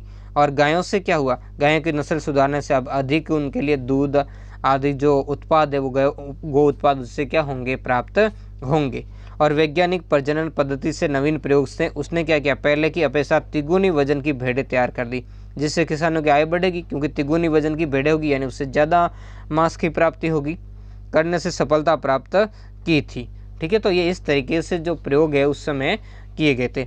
इधर 1793 के अंदर अमेरिकी निवासी एक व्यक्ति था व्हाइटन ने क्या किया था, अनाज को जो भूसे से अलग करने वाली एक मशीन बना दी। इससे क्या हो गया, इससे अब पहले देखो हाथ से कूटा करते थे, जब हाथ से कूटने से एक दिन के अंदर कितना अनाज निकाला जा सकता था, हाथ से कूट के बहुत मुश्किल से 20 किलो अनाज ही निकाला जा सकता था। तो अब इसने क्या किया, व्हाइटन ने ऐसी मशीन अनाज को भूसे से अलग करने वाली बना ली, जिसके माध्यम से अब एक दिन के अंदर काफ़ी सारी मात्रा में फसल को क्या किया जाने लगा, साफ करने लगा, यानी अनाज इकट्ठा किया जाने लगा। 1834 के अंदर साइरस के एच मैकरकॉमी ने फसल काटने वाली मशीन का आविष्कार कर लिया। तो अब क्या था, पहले कटाई के अंदर इसके बाद ज़्यादा श्रम लगता था, तो इन्होंने कटाई करने वाली मशीन का भी निर्माण, यानी अब फसल की कटाई भी मशीन से हो सकती है। इस कारण जो अनाज का फसल कटाई के समय जो नुकसान था वो नुकसान भी क्या हो गया, कम, और फसल भी समय से काटी जाने लगी कम समय के अंदर, इससे जल्दी पैदावार ली जाने लगी, तो अगली फसल के लिए भी ज़्यादा समय मिलने लगा। और साथ साथ के अंदर इन फसल जल्दी काटे जाने से अब क्या होगा, मजदूरों की ज़रूरत कम हुई, तो क्या होगा, उनके ऊपर जो खर्च भी क्या हो गया था, घट गया था। तो ये वो सारी बातें थी जिनके कारण इन क्षेत्र में परिवर्तन आए। इसके अलावा कुछ और भी परिवर्तन, जैसे कालांतर में कृषि का यंत्रीकरण चलता रहा, जिसमें कुछ और भी परिवर्तन आए, है ना। जैसे इंग्लैंड का एक किसान था आर्थर यंग, जिसने क्या था, एक नई खेती की शुरुआत की। उसने क्या नई खेती की शुरुआत की थी, उसने क्या किया था, छोटे खुदले खेतों को मिलाकर उसकी जगह बड़े बड़े फार्म और बड़े फार्मों के लाभों के बारे में लोगों को बताया। इसने अपने विचारों के प्रसार के लिए एनाल्स ऑफ एग्रीकल्चर नामक एक पत्रिका भी निकाली थी। और बाद के समय के अंदर क्या हुआ, जब शक्ति का आविष्कार हो गया तो शक्ति से चलने वाली मशीनों के आविष्कार से इस क्षेत्र में क्या ला दी, क्रांति। चाहे वो फसल काटने वाली मशीन हो या अनाज को भूसे से अलग करने वाली मशीन हो या और कोई भी शक्ति से चलने वाली इन मशीनों से इन पर मानव श्रम कम लगा, और अब क्या हुआ, कम समय के अंदर अधिक उत्पादन होने लगा, और इसके साथ उत्पादन के ऊपर जो खर्च है यानी लागत भी कम आने लगी। अब दूसरा हम पॉइंट देखेंगे, वो पॉइंट है वस्त्र उद्योग, है ना। कौन सा देखेंगे, वस्त्र उद्योग। तो देखो जो औद्योगिक जो क्रांति है उस क्रांति की शुरुआत ही मुख्य रूप से किससे हुई थी, वस्त्र उद्योग से ही प्रारंभ हुई थी, यानी सबसे पहले इसकी शुरुआत वस्त्र उद्योग से हुई थी। अब देखो 18वीं शताब्दी के मध्य तो यूरोप के उद्योगों में वस्त्र बनाने की प्राचीन प्रणाली से वस्त्रों की मांग को पूरा करने में असमर्थ थी, और इंग्लैंड में पहले सूती वस्त्र बाहर से आयात किए जाए। ऐसा क्यों था, क्योंकि इंग्लैंड के अंदर नहीं बने थे। इंग्लैंड के अंदर जो कपड़ा जिसे वो लीलन कहते थे वो ऊन और सन से बनता था, और उसी से वो कपड़ा बुना करते थे, यानी जिसकी अभी हमें जैसे जूट की बोरियां वगैरह आती है, तो इस टाइप का ये कपड़ा था, ऊन और जो सन होता था उससे मिलकर, जिसको लीलन कहते थे, इससे मिलाकर वो क्या करते थे, कपड़ा बनाते थे। और बाद के अंदर उन्होंने जब सूती वस्त्र जो बाहर से इन देशों के अंदर पहुंचने लगा, जिसकी इन देशों में बड़ी मांग थी, सूती वस्त्रों की। तो बाहर से बड़ी संख्या में सूती वस्त्रों की गांठों की क्या करते थे, ये अपने देश के अंदर क्या करते थे, आयात। लेकिन जब ईस्ट इंडिया कंपनी का राजनीतिक नियंत्रण भारत के ऊपर स्थापित हो गया, तब ईस्ट इंडिया कंपनी ने क्या किया, कपड़े के साथ साथ में कपास का भी क्या करना किया, आयात प्रारंभ कर दिया। कपास यानी क्या था, रुई, उसका आयात शुरू कर दिया, जिससे इंग्लैंड जाने के बाद उस कपास यानी रुई की क्या की जाती, कताई, और कताई करके बाद में उससे क्या बनाया जाता था, कपड़ा बनाया जाता था। यूरोप में बढ़ती कपड़ों की मांग को पूरा करने के लिए इस क्षेत्र में भी क्या किए गए, बहुत सारे नए आविष्कार किए गए। क्योंकि बहुत ही प्रारंभ के अंदर जब 18वीं शताब्दी का जो प्रारंभिक समय था, इसमें कताई का काम बहुत धीमी गति से और मेहनत से किया जाता था। क्योंकि जब एक बुनकर को व्यस्त रखने के लिए 10 धागा काटने वालों की जरूरत होती थी, और ये धागा काटने वालों को काम कौन करती थी, अधिकतर कौन करते थे, स्त्रियां करती थी। और इसलिए ये दिन भर लोग, बाकी अधिकतर लोग कताई करते रहते थे, और बुनकर क्या करते थे, बुनाई के लिए धागे के इंतजार में अपना टाइम बर्बाद करते थे। तो इसी को देखते हुए इन लोगों को लगा कि इस क्षेत्र में क्या करना चाहिए, ज़्यादा काम करना चाहिए, जिससे क्या हो सके, अधिक से अधिक रुई को काट कर धागा बनाने और उससे कपड़ा बनाने की जो रफ्तार है, उसके बीच का जो गैप है, उस गैप को क्या किया जाए, ख़त्म किया जाए, और इस कार्य को क्या किया जाए, अधिक कुशलतापूर्वक किया जाए, जिससे क्या हो, उत्पादन का काम धीरे धीरे कताईगारों और बुनकरों उनके घरों से हटाकर क्या किया जाए, फैक्ट्रियों के अंदर स्थापित कर दिया जाए, ताकि इस काम के अंदर क्या हो, जल्दी आए, इस काम को फटाफट समय अनुसार हो जाए, इसकी गति बढ़े, और घर के अंदर जो चलने वाले काम है उससे जो समय नष्ट होता है, वो समय नष्ट अब क्या हो, नहीं हो। अब जब जरूरतें बढ़ रही थी तब क्या हुआ, देखो कहा जाता है कि आवश्यकता ही आविष्कार की जननी होती है। तब 1733 में जॉन के, ये कौन थे, ये एक बुनकर ही थे, जॉन के नाम के एक बुनकर थे। देखो जो काम करने वाले लोग थे, उन्होंने ही क्या किया था, अपने चीज़ों से संबंधित, ये बुनकर थे तो इनको अपनी ज़रूरत के लिए क्या था, नए आविष्कार चाहिए थे। तो इन्होंने ही क्या किया था, flying shuttle loom, flying shuttle loom का क्या किया था, आविष्कार किया था, जिसे फ्लाइंग शटल भी कहते हैं, या उड़न तरी करगे कहा जाता है, इसको उड़न तरी करगे। जिससे क्या होता था, जिसकी सहायता से कम समय में अधिक चौड़ा कपड़ा बनाना क्या हो गया था, संभव हो गया था। यानी क्या था, इस करगे की सहायता से कम समय के अंदर और ज़्यादा अधिक चौड़ा कपड़ा, है ना, अधिक चौड़ा कपड़ा यानी ज़्यादा लंबा, पहले कम चौड़ा कपड़ा था, अब ज़्यादा चौड़ाई में कपड़ा बनने लग गया था। जिससे क्या हुआ, जिसके परिणाम स्वरूप जो कताई की क्या हुई, रफ्तार बढ़ी, और जिससे जितना धागा काटा जाता था उससे ज़्यादा धागे की अब जरूरत होनी। अब किसके अंदर जरूरत हो गई, अब बुनाई का काम तेज़ी से होने लगा, लेकिन कताई के काम में जरूरत थी, तो कताई का काम भी तेज़ी से उसकी आवश्यकता होने लगी, क्योंकि ये बुनाई का काम जल्दी होने से अधिक धागों की आवश्यकता होगी। तो उसके लिए भी क्या होगा, नया आविष्कार होगा। तब नया आविष्कार कौन करेंगे, जेम्स हारग्रीव्स करेंगे, है ना, जिन्होंने 1765 में कताई की मशीन, जिसे स्पिनिंग जेनी कहा जाता है, ये बनाई। अब देखो स्पिनिंग जेनी में क्या था, जिससे एक व्यक्ति एक साथ कई धागे कितने, 8 धागे, एक व्यक्ति एक साथ कितने था, 8 धागे काट सकता था। ऐसी मशीनें, इसका निर्माण किया गया। जिससे क्या होगा, अब बुनकरों की जो उनकी आवश्यकता थी, उस आवश्यकता से भी अधिक तेज़ी से अब क्या होने लगा, उनको धागा मिलने लगा। पहले जब ऊपर फ्लाइंग शटल मशीन बना दी तो क्या हुआ, बुनाई के अंदर तेजी आई तो धागा कम पड़ने लगा। अब इस समस्या का हल जेम्स हारग्रीव्स ने कर दिया, कताई की मशीन यानी स्पिनिंग जेनी बना करके। इस कारण अब क्या था, जितनी उनको आवश्यकता थी उसकी आवश्यकता में अधिक से अधिक तेजी से उनको क्या होने लगा, धागा प्राप्त होने लगा था। अब देखेंगे आगे की बात।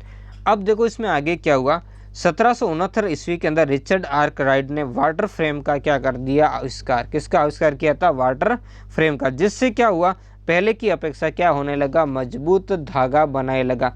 इससे क्या होने लगा, इससे जो लीलन और सूती धागा दोनों को मिलाकर, पहले क्या करते थे, जब इंग्लैंड के अंदर पहले सन और ऊन से लीलन ही बनता था, जब फिर बाहर से कपास आया किया जाने लगा, तब सूत और जो लीलन इसको मिला करके दोनों को कपड़ा बनाया जाता था।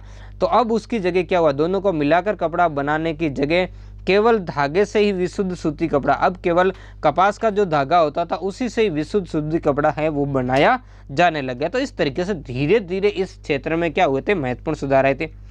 1779 ईस्वी के अंदर सैमुअल क्राफ्ट ने बनाई थी, कौन सी मशीन बनाई थी, इन्होंने म्यूल नामक एक मशीन का निर्माण करवाया, जिससे धागा क्या हुआ, और भी ज़्यादा मजबूत हुआ और बढ़िया होता था। बहुत बढ़िया धागा होने, मजबूत तो होने ही लगा, और साथ साथ में इसमें धागे का निर्माण भी बहुत ही बढ़िया तरीके से होने लगा था। 1787 के अंदर एडमंड कार्टराइट ने क्या किया, पावर लूम यानी शक्ति संचालित करगों का, वो सारे पहले इससे मानव संचालित, लेकिन इन्होंने शक्ति संचालित करगे का आविष्कार कर दिया। और जब शक्ति संचालित जो करगा है यानी पावर लूम का जब आविष्कार हो गया, जिसे चलाना बहुत आसान था, जिससे अब क्या था, अब धागा जब भी टूटेगा तो ये पावर लूम अपने आप बंद हो जाता। पहले जब धागा टूटता था तब क्या हो जाता था, बीच में अटक जाता था, इसलिए उसको वापस सही करने में भी काफ़ी मेहनत लगती थी। लेकिन अब ऐसा नहीं था, अब धागा टूटते ही ये क्या करता था, पावर लूम अपना काम करना बंद कर देता था। और साथ में इससे किसी भी प्रकार के धागे से क्या की जा सकती थी, बुनाई की जा सकती थी, जबकि पहले के जो होते थे उनके हिसाब से उन करघों के धागा बनाना होता था। ठीक है ना। तो इस तरीके से हम देखते हैं कि 1830 के दशक से कपड़ा उद्योग में क्या हुआ था, नई नई मशीनें बनाने की बजाय श्रमिकों की उत्पादकता को बढ़ाने पर। अब देखो आगे ही होगा, यहाँ तक तो नई मशीनें, लेकिन अब मशीनें बन गई तो 1830 का जो दशक था उसमें क्या किया गया था, अब नई नई मशीनें नहीं, उसकी जगह श्रमिकों की उत्पादकता बढ़ाने की तरफ क्या दिया जाने लगा, अब ज़्यादा ध्यान दिया जाने लगा था। अगला जो हमारा पॉइंट है वो पॉइंट है क्या है, लो इस्पात उद्योग के अंदर। तो अब देखो हुआ क्या, जो मशीनीकरण का जो प्रारंभ हुआ था उसके अंदर अब क्या था, लो इस्पात उद्योग के अंदर क्या, इंग्लैंड में मशीनीकरण के काम में आने वाली मुख्य सामग्री कोयला और लो अयस्क बहुतायत में उपलब्ध था। जो पहले इसमें देखा कि हमने सबसे पहले यहाँ पर इंग्लैंड के अंदर ही क्रांति की शुरुआत क्यों होती, उसमें भी हमने देखा कि वहाँ पर जो भी मुख्य सामग्री थी जैसे लोहा और कोयला जो वहाँ पर क्या था, उपलब्ध था। यानी नई नई तकनीकी के लिए जो आविष्कार हुआ तो जिससे क्या हुआ, नई नई मशीनें बनाने की मांग हुई। तो नई नई मशीनें बनने जाएगी तो उसके लिए क्या चाहिएगा, लोहा चाहेगा, और लोहा पुरानी पद्धति से जो था इस मांग की पूर्ति नहीं कर सकता। इसके अलावा पुरानी पद्धति के अंदर अधिक मेहनत लगती थी, यानी श्रम अधिक लगता था, और साथ में क्या था, महंगी भी होती थी। इसके अलावा वहाँ उद्योगों में काम आने वाले अन्य खनिज जैसे सीसा, जस्ता, तांबा, रांगा भी खूब मिलते थे, लेकिन क्या था, पुरानी पद्धति से मांग नहीं होती थी। अतः लौह अयस्क को शुद्ध करने के लिए विभिन्न नई नई पद्धतियों की अब क्या की जाने लगी, खोज की जाने लगी, है ना। अब नई पद्धतियों की क्या की जाएगी, खोज, ताकि क्या किया जाएगा, अब तो एक तो शुद्ध लोहा प्राप्त हो, इसके अलावा उसकी उत्पादन की मात्रा भी क्या हो, बढ़े, है ना। और जिसके फलस्वरूप 1709 ईस्वी के अंदर अब्राहम डर्मी द्वारा धम्मन भट्टी का आविष्कार किया गया था। किसका आविष्कार किया गया था, धम्मन भट्टी का आविष्कार किया। तो इस जो धम्मन भट्टी है, इसके आविष्कार ने यहाँ का जो उत्पादन के क्षेत्र में क्या हुआ था, बड़ा ही महत्वपूर्ण परिवर्तन ला दिया। यानी जो डर्बी परिवार था, इस डर्बी परिवार ने क्या किया, जो वर्षों की समस्या थी उस समस्या का क्या निकाल दिया था, हल निकाल दिया था। ये खुद भी क्या थे, लोह के उस्ताद थे, तो इन्होंने इस समस्या का क्या कर दिया हल। ये देखो कौन थे, दादा, पिता, पुत्र, ये सभी अब्राहम डर्मी के क्या करते थे, नाम से जाने जाते थे। यानी ये डर्मी परिवार था जिसे अब्राहम डर्मी के नाम से दादा, पिता और पुत्र को इन्होंने क्या किया था, इस धम्मन भट्टी का जो आविष्कार का था, इसका आविष्कार करके इस क्षेत्र में इन्होंने क्या ला दी थी, क्रांति ला दी थी, जिसमें सर्वप्रथम कोक यानी पत्थर का कोयला प्रयोग किया गया। कैसा कोयला प्रयोग किया गया था, पत्थर का कोयला। इससे पहले क्या होता था, कास्ट के कोयले यानी 4 किलो का प्रयोग किया जाता, जिसकी बहुत सारी समस्याएं थी। इसके अलावा कास्ट कोयला था जो लंबी दूरी तक नहीं ले जाया जा सकता था, इस प्रक्रिया में टूट जाया करते थे, उसकी अशुद्धताएं बहुत थी, जिसके कारण घटिया किस्म के लोहे का क्या होता था, उत्पादन होता था। और साथ में ये जो कोयला था ये उच्च तापमान भी पैदा नहीं कर सकता। इसी कारण जो सर्वप्रथम लोह अयस्क जो पत्थर का कोयला प्रयोग लिया, जिससे लोह अयस्क को पिघलाना और साफ करने का कार्य बहुत ही सुगम हो गया, यानी आसान हो गया। और इस आविष्कार ने धातु क्रम के क्षेत्र में क्या ला दी, क्रांति ला दी, है ना, बहुत ही ज़्यादा क्रांति ला दी। जिसके अंदर क्या था, अब कोक का इस्तेमाल करके उच्च तापमान उत्पन्न करने की शक्ति थी उनके पास, वो क्या थी, पत्थर के कोयले, है ना। तो जिसकी गंध तथा अपद्रव्य निकाल दिया जाता था, जिससे गंधक और अपद्रव्य क्या किया जाता था, अलग कर लिया जाता था। इस आविष्कार का फल बहुत ही ये हुआ कि भट्टियों को कास्ट कोयले पर अब निर्भर नहीं रहना पड़ा, और भट्टियों से जो पिघला हुआ नॉल निकलता था उससे पहले की अपेक्षा अधिक मजबूत और लंबी ढलाई की जा सकती थी। तो इससे इस क्षेत्र में क्या हुई थी, बड़ी महत्वपूर्ण क्रांति ला ली थी। आगे देखेंगे द्वितीय डर्मी ने क्या था, 1711 से 1768 ईस्वी का इनका समय था, ने ढलवा लोहे से पिटवा लोहे का क्या कर दिया था, विकास कर दिया था। ये भी इस क्षेत्र में क्या था, बड़ा ही महत्वपूर्ण काम हुआ, जब इन्होंने क्या था, ढलवा लोहे यानी जो पिग आयरन थी उससे क्या कर दिया, पिटवा लोहे का विकास कर दिया, जो पहले के मुकाबले कम भंगुर था, यानी जल्दी नष्ट नहीं होता था। ठीक है, अब अगले आगे देखेंगे हेनरी कॉर्ट, जिनका समय था 1740 से 1823, ने आलोडन भट्टी यानी पंडलिंग जो फ्रैक्शंस है इसका, जिससे क्या होता था, पिघले लोहे से अशुद्धि को क्या किया जा सकता था, दूर किया जा सकता। इससे पिघले लोहे की अशुद्धि को क्या किया जा सकता, दूर किया जाता था। इसके अलावा एक व्यक्ति थे बेलन मिल, है ना, बेलन मिल नामक व्यक्ति थे। इन्होंने भी इसका क्या, जिससे शुद्ध और अच्छा लोहा बनाना क्या हो गया, संभव हो गया। और लोहे से अब क्या बनी मशीनें, फिर भी समस्या थी, अधिक वजनदार होती थी और उसमें क्या लग जाती थी, जंग भी लग जाती। अब देखो लोहा की खोज हो गई, इससे लोहा भी मिलने लग गया, जिससे क्या हो गया था, परिशोधित लोहे से छड़ें भी तैयार की जाती थी। इसके लिए भाप की शक्ति का इसमें इस्तेमाल किया जाता था। अब था लोहे से अधिक उत्पाद भी बनाना संभव हो गया, लोहा टिकाऊ भी अधिक था, और जो मशीनें और रोजमर्रा की चीज़ें इससे लकड़ी के मुकाबले बेहतर बनाई जा सकती थी, क्योंकि लकड़ी या तो जल जाती थी या कट पड़ जाती थी, लेकिन लोहे की भौतिक और रासायनिक गुणधर्म को नियंत्रित क्या किया जा सकता था। लेकिन फिर भी इसकी क्या थी, सीमाएं थी। वो सीमाएं क्या थी, एक तो इसका वजन ज़्यादा था इससे बनी मशीनों का, और दूसरा इसमें क्या लगता था, जंग लगता था। तो देखो नई नई खोजें होती तो उसमें कुछ समस्याएं भी आती है, और जैसे समस्या आई थी, समस्या ही समाधान का क्या करता है, रास्ता दिखाती है। तो वैसे ही अब देखो लोहे की जो समस्या आई, उस समस्या का भी समाधान अब आगे खोजा जाएगा। यानी अब क्या, इस समस्या से छुटकारा पाने के लिए खोज हुई, और क्या हुआ, इस्पात का आविष्कार।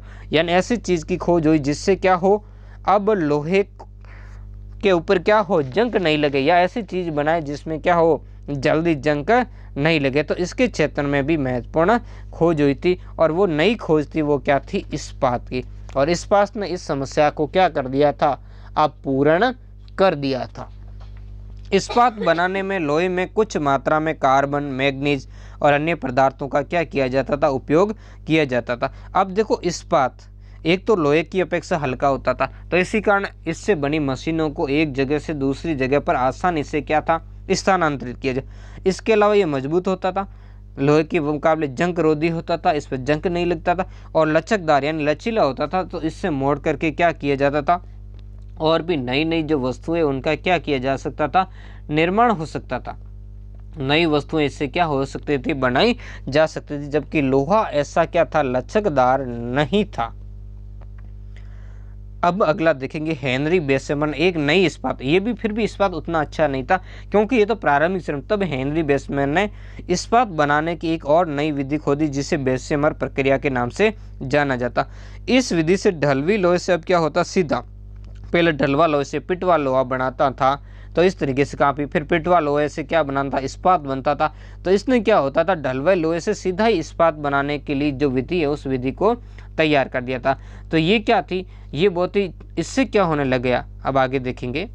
तो इससे क्या हुआ, लोह उद्योग के क्षेत्र में बड़ी ही क्रांति आ गई थी, क्योंकि अब उनको ऐसा उत्पाद उपलब्ध हो गया जो क्या था, लोहे के मुकाबले ज़्यादा टिकाऊ था, और जिसके माध्यम से क्या था, अब नया इस्पात तैयार हो चुका था। और इसी का ये परिणाम था कि ब्रिटेन के लोह उद्योग के अंदर भी बड़ा परिवर्तन हो गया। कब हुआ था, 1800 से 1830 ईस्वी के दौरान, जब लोह उत्पाद भी चौगुना बढ़ा दिया गया।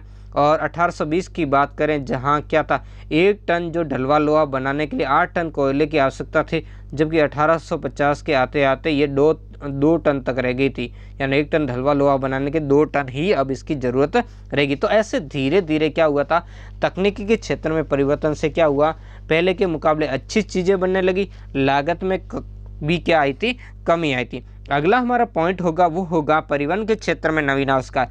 परिवहन के क्षेत्र में क्या क्या आविष्कार हुए, उन आविष्कारों के ऊपर हम यहाँ पर दृष्टि डालेंगे। तो बढ़ते व्यापार और उद्योगों के कारण परिवहन के साधनों में सुधार की आवश्यकता हुई, क्योंकि जो औद्योगिक क्रांति थी, उस औद्योगिक क्रांति के अंदर परिवहन के जो साधन हैं उनका भी महत्वपूर्ण रोल था। और उन रोल की पूर्ति कौन करेंगे, जब इस क्षेत्र में की भी क्या होंगे, नए नए क्या होंगे, आविष्कार होंगे। क्योंकि देखो अब एक शहर से दूसरी जगह क्या लिए जाना है ना, इसको मालों का क्या करना है, आदान प्रदान करना है ना। तो ये कौन करेगा, कच्चा माल लाना है, कारखानों तक पहुंचाना है, वहाँ से जो तैयार माल को बाज़ारों तक पहुंचाना, तो ये सारा काम परिवहन के द्वारा संभव हुआ।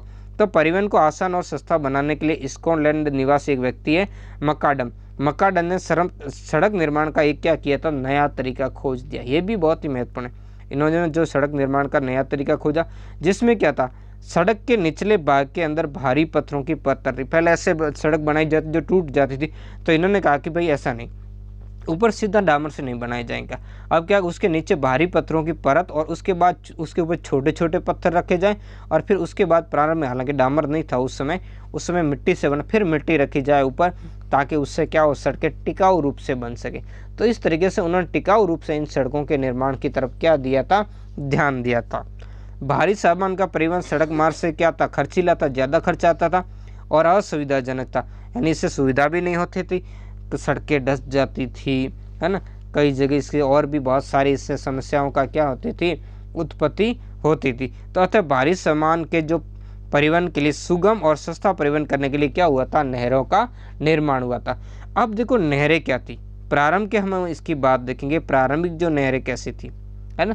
तो प्रारंभ में नहरें कोयले को क्या करती थी, शहरों तक ले जाने के लिए इसका निर्माण। इसका कारण क्या था, कारण अभी जो हमने देखा वही था, यानी कोयले और उसके परिमाण और भार के कारण सड़क मार्ग से ले जाने के कारण देखो समय जो खर्चीला था, समय बहुत लगा था और उसमें खर्च तो आता ही था, और उससे क्या करता, इसके अलावा उससे बजरों में भरकर नहरों के रास्ते ले जाने से अब क्या हुआ, समय और खर्च दोनों ही क्या हो गए, बच गए थे।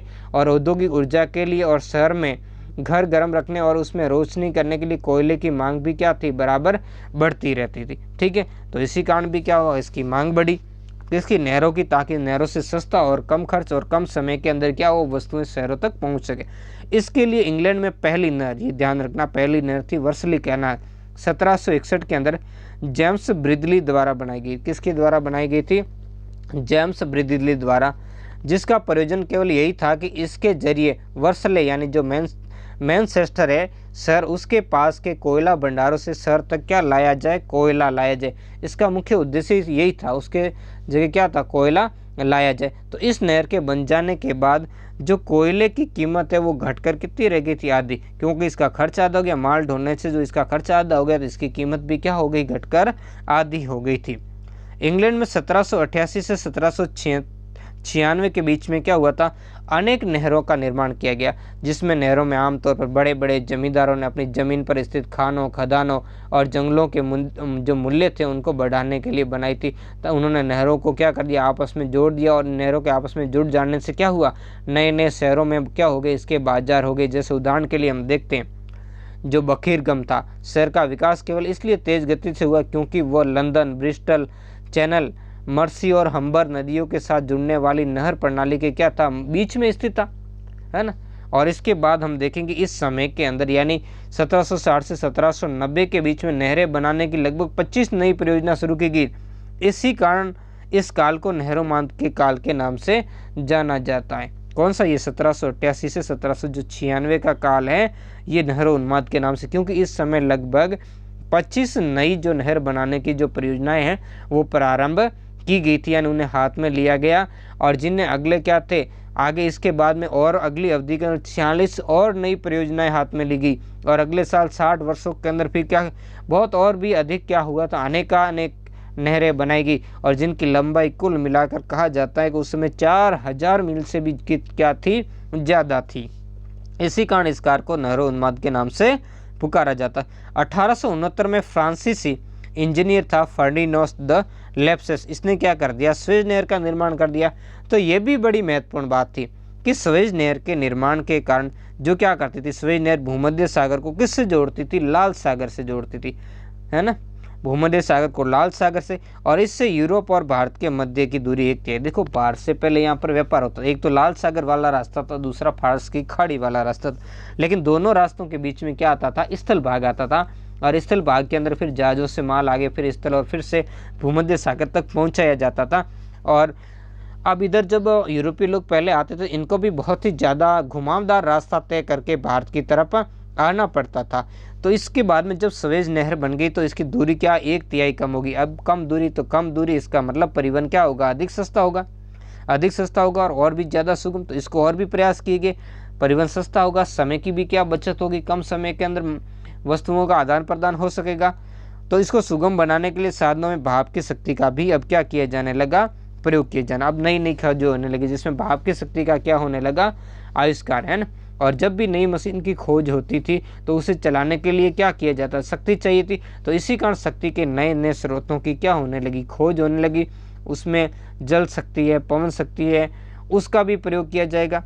और उसका प्रयोग का से भी क्या, उसकी एक लिमिट होती है। और लिमिट के बाद जब आगे की और होती है तब कौन सी नई शक्ति, भाप की खोज की जाती है, जो कि पहले के मुकाबले जल और पवन शक्ति के मुकाबले क्या थी, और भी ज़्यादा ताकतवर थी।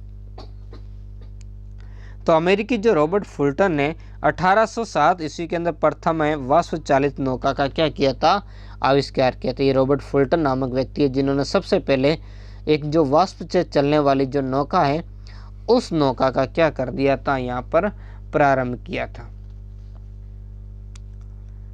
जो पहली बार कहाँ थी, हडसन नदी के अंदर चली थी। कौन सी नदी थी, हडसन। इस नदी के अंदर क्या था, इसका चलन हुआ था। स्थल मार्ग पर लोहे की पटरियों पर चलने वाले रेल के इंजन के आविष्कार ने तो यातायात के क्षेत्र में क्या कर ली थी, क्रांति ही कर ली थी। अब क्या हुआ, है ना, अब बड़ी मात्रा में क्या किया था, इनको एक स्थान से दूसरे स्थान पर वस्तुओं को, सामान को पहुंचाना बहुत ही सरल हो गया था। कम समय के अंदर एक स्थान से दूसरी जगह पर इनको क्या किया जाने लगा, पहुंचाया जाने लगा। 1814 में जॉर्ज स्टीफन ने प्रसिद्ध भाप इंजन जो रॉकेट है उसका क्या कर लिया था, आविष्कार कर लिया था। किसने, स्टीफन ने 1814 के अंदर। किससे चलेगा, पहला, ये पहला था जो भाप से चलने वाला पहला रेल का इंजन था। तो इससे क्या होगा, अब रेलगाड़ियां परिवहन का एक नया साधन बन गई जो वर्ष पर उपलब्ध थी, और वो सस्ती भी थी और तेज भी थी, जिससे माल और यात्री दोनों को ढो सकती थी। कम समय में और कम कीमत पर एक स्थान से दूसरे स्थान पर उनका आवागमन किया जा सकता था। तो इस साधन ने एक साथ क्या थे, दो आविष्कार सम्मिलित कर लिए थे। एक तो लोहे की पटरी थी जिसमें 1760 के दशक में लकड़ी की क्या की थी, पटरी का आविष्कार जो स्थान लिया था। और दूसरा भाप के इंजन के द्वारा क्या किया था, इस लोहे की पटरी पर रेल के डब्बों की क्या की जाने लगी, खिंचाई की जाने लगी। तो बहुत ही महत्वपूर्ण इससे परिवर्तन। इसी के साथ रेलगाड़ियां परिवहन का एक क्या बन गई, साधन जो वर्ष भर उपलब्ध रहती थी। 1830 में प्रथम रेलगाड़ी जो मैनचेस्टर और लिवरपूल के मध्य चली थी, है ना, इंग्लैंड के अंदर किसके मध्य चली थी, मैनचेस्टर और लिवरपूल के बीच में सबसे पहले इसकी रेल की गाड़ी चली थी। रेल के आविष्कार से क्या हुआ, अब कोयला, लोहा और अन्य औद्योगिक उत्पादों को कम समय और कम खर्च के अंदर क्या हुआ था, एक जगह से दूसरी जगह ले जाना अब क्या हो गया, सस्ता पड़ने लगा। समय भी कम लगा और अब सस्ता पड़ने लग गया था। अगला पॉइंट देखेंगे, संचार के क्षेत्र में क्या प्रयोग हुए, है ना, ये इसका लास्ट पॉइंट है ना, संचार के क्षेत्र में इसका क्या प्रयोग हुआ। तो 1844 में सैमुअल मॉर्स ने एक व्यवहारिक तार यंत्र का क्या किया था, आविष्कार किया था। तो तार यंत्र के आविष्कार से भी बहुत महत्व। अब देखो संदेशों का, यानी इस तार यंत्र के विश्व के महाद्वीपों को परस्पर जोड़ने का काम किया, ताकि अब संदेशों का क्या हुआ था, एक जगह से दूसरी जगह अब उसका आदान प्रदान बहुत ही जल्दी और कम समय के अंदर होने, यानी सूचनाओं का क्या होने लगे, अब जल्दी से आदान प्रदान होने लग गया था। 1876 के अंदर ग्राहम बेल ने टेलीफोन का आविष्कार किया, जिससे भी संसार की दुनिया में क्या ला दी थी, क्रांति ला दी थी। अब देखो टेलीफोन के माध्यम से भी क्या हुआ, त्वरित सूचनाओं का क्या होने लगा, आदान प्रदान होने लगा था। तो ये वो सारे कारण थे जिसके कारण इस क्षेत्र में क्या हुए, महत्वपूर्ण औद्योगिक क्रांति के कारण परिवर्तन आए थे।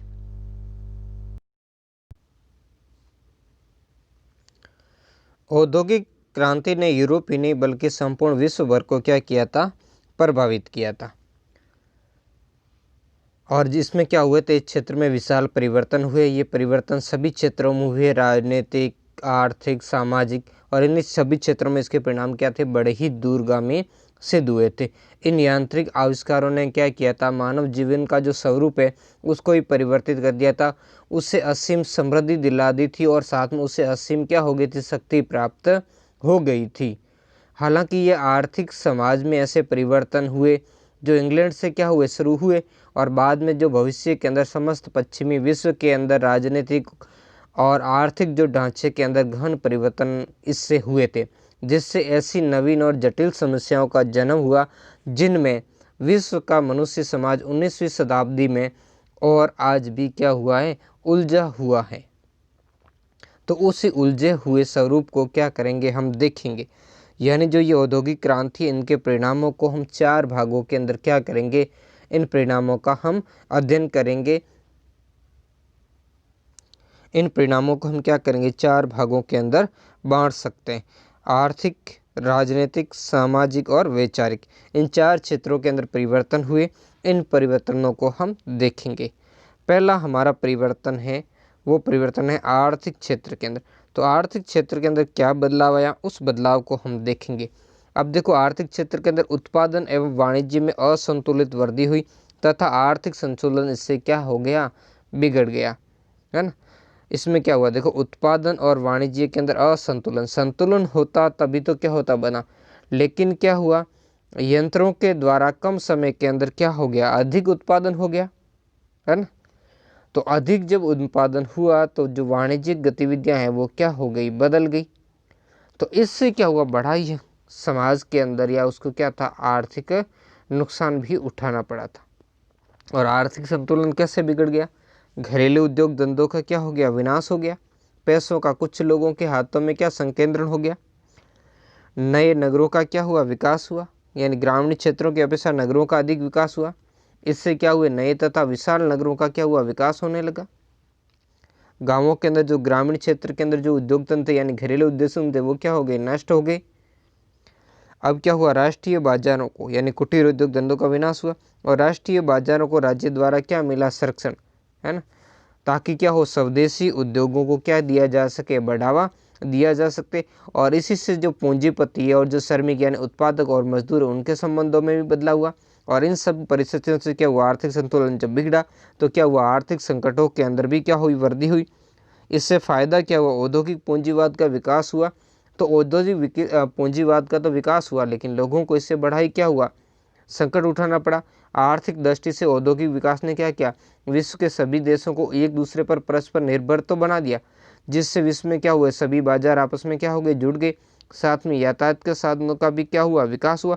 ये सारे परिणाम किस में हुए, आर्थिक क्षेत्र में। लेकिन इससे कुछ बुराइयां भी आई, जैसे क्या हो गया, राष्ट्रों का विभाजन हो गया। यानी औद्योगिक जो क्रांति के फलस्वरूप राष्ट्रों का 2 वर्गों में विभाजन हो गया था, है ना। कैसे वर्गों में, 2, एक तो जो पूंजीपति वर्ग था जिसके पास पैसे थे, दूसरा श्रमिक वर्ग, यानी एक तो शोषित और एक शासक वर्ग था। इसमें बंटवारा हो गया। बेरोजगारी की भी समस्या उत्पन्न हुई, जिससे निकट भवन में ऐसी स्थिति हुई कि क्या आएगी, मंदी आई, और ऐसी आगे चल करके आई भी थी। दूसरा हम परिणाम देखेंगे राजनीति के अंदर क्षेत्र में। तो राजनीति के अंदर क्षेत्र में भी बड़े महत्वपूर्ण बदलाव हुए थे। वो बदलाव क्या थे, उन्हीं बदलावों को हम इसमें क्या करेंगे, समझने का प्रयास करेंगे। तो राजनीति में लोकतंत्र की क्या बड़ी मांग बढ़ी। तो इससे क्या हुआ, जब उनकी राजनीतिक महत्वाकांक्षाएं बढ़ी, किसकी, है ना, मध्यम वर्ग की, तो उससे क्या हुआ, अब मध्य वर्ग अपने लिए अधिक से अधिक जो हिस्सेदारी प्राप्त करने के लिए क्या करने लगा, प्रयास करने लगा। और इसके अंदर जो संविधानवाद, कानून के समक्ष समानता, धार्मिक सहिष्णुता, धर्म की निरपेक्षता, राष्ट्रीयता आदि जैसे तत्वों की क्या होने लगी, अब इसमें सम्मिलित होने लगी थी, जिससे राजनीतिक ढांचा क्या हो गया, बड़ा ही बदल गया था। औद्योगिक क्रांति ने औपनिवेशिक स्पर्धा की क्या हुई थी, शुरुआत हुई थी।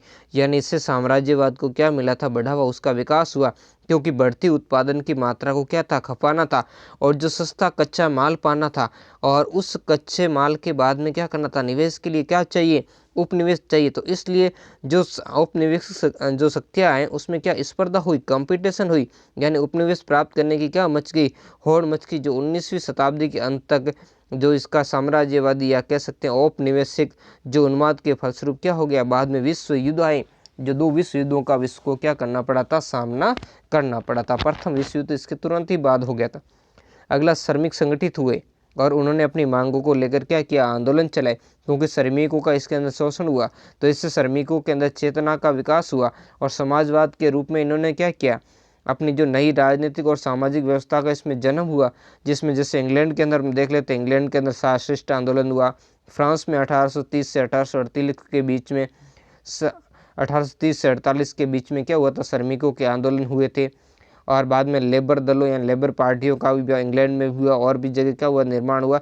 ये सब क्या हुए, इन श्रमिक संगठनों की चेतना हुई, जिससे ये संगठित हुए और इन्होंने अपनी मांगों को लेकर के आंदोलन भी चलाए, विभिन्न क्या हुए, संगठन भी बनाए। अगला जो हमारा पॉइंट है वो पॉइंट है सामाजिक परिवर्तन, है ना।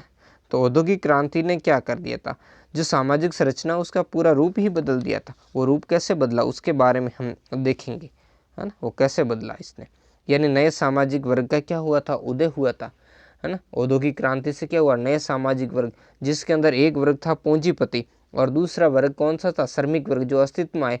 प्रारंभ में क्या हुआ, श्रमिक वर्ग का बहुत ज़्यादा इसमें शोषण हुआ, लेकिन फिर कालांतर में इससे जागृति आई और अपने हितों के प्रति ये संगठित होने के लिए इन्होंने सुरक्षा के प्रयास किए, जो अभी हमने उसके आंदोलन के बारे में देखा था। और इससे क्या हुआ था, नैतिक मूल्यों में गिरावट आई और संयुक्त परिवार प्रथा बिखर गई। और क्या हुआ, एकल परिवार प्रथा का क्या हुआ जन्म, यानी लोगों के अंदर आपसी जो प्रेम था, प्रेम की भावना कमजोर हुई। उन लोगों के अंदर अनैतिकता बढ़ी, भ्रष्टाचार, अपराधवृत्ति, स्वार्थ प्रवृत्ति और तनाव के अंदर उत्तरोत्तर इससे क्या होने लगी, वृद्धि होने लगी। इससे नई सभ्यता का जन्म हुआ और मानवीय संबंधों में क्या आई थी, गिरावट, जैसे अभी मैंने बताया, है ना। भ्रष्टाचार, अनैतिकता, अपराधवृत्ति, स्वार्थवृत्ति, तनाव, तो ये सारी चीज़ें इसके अंदर होने लगी, जिनसे क्या हुई, लोगों के अंदर क्या हुआ, सामाजिक तनाव में वृद्धि हुई और जो इनके मानवीय मूल्य हैं उन मूल्यों का क्या होने लगा, ह्रास होने लगा, यानी उनमें नुकसान हुआ। शहरों में मजदूरों की संख्या बढ़ने से क्या हुई, गंदी बस्तियों की संख्या अब बढ़ने लगी थी। यानी अधिक देखो, औद्योगिक क्रांति के कारण शहरों के अंदर मजदूरों की संख्या बढ़ी, वहाँ की जनसंख्या बढ़ी और जनसंख्या बढ़ने से क्या हुआ, वहाँ लोगों के लिए आवास, शिक्षा, जन स्वास्थ्य आदि की बहुत सारी समस्याएं पैदा होने लगी। और इसी का ही क्या था, परिणाम था कि वहाँ गंदी बस्तियाँ बढ़ी, जहाँ कोई स्वास्थ्य सुविधाएं प्राप्त नहीं हो पाई थी। इसके साथ में और भी, जैसे वहाँ शहरों के अंदर, है ना, जो प्रदूषण है उसकी मात्रा भी बढ़ गई। हम कुल मिलाकर हम कह सकते हैं कि जो मनुष्य का दृष्टिकोण अब भौतिकवादी हो गया था और जीवन स्तर उसका क्या था, पहले की अपेक्षा हालांकि उसमें क्या हुई थी, उन्नति हुई थी, लेकिन उन्नति के साथ कुछ उसमें अच्छी चीज़ें आई, कुछ बुरी चीज़ें, यानी कुछ लाभ भी हुए और कुछ नुकसान भी हुए। अगला हम देखेंगे जो वैचारिक परिवर्तन क्या हुए, लोगों के विचार किस तरीके से बदले। तो इसके अंदर देखो, आर्थिक जो उदारवाद का क्या किया गया, स्वागत किया गया और इस क्षेत्र में क्या हुआ था, समाजवाद का उदय हुआ था। तो ये इस क्षेत्र में क्या हुआ था, वैचारिक रूप से बहुत ही महत्वपूर्ण बदलाव आ गया। अब लोग किसकी बात करने लगे, समाजवाद की बात करने लगे थे। यानी एक जो औद्योगिक क्रांति जो प्रारंभिक काल है उसमें ये जो व्यक्तिवादी दृष्टिकोण उसको क्या थी, प्रधानता मिलती थी। और इसके चार तत्व कौन से थे, आर्थिक उदारवाद की तत्व थे, संविधानवाद है, कानून के समक्ष समानता है, धार्मिक सहिष्णुता है, धर्मनिरपेक्षता है, राष्ट्रीयता है, जैसी बातें, ये वैचारिक परिवर्तन इसी औद्योगिक क्रांति के कारण आए थे। तो इसी के साथ ये जो चैप्टर संख्या आपका 4 था, इसके अंदर जो औद्योगिक क्रांति वाला चैप्टर कंप्लीट होता है और इसको आप कंप्लीटली देख लें। और मिलते हैं जल्दी नेक्स्ट पार्ट के अंदर हम अध्याय संख्या 5 के साथ। धन्यवाद।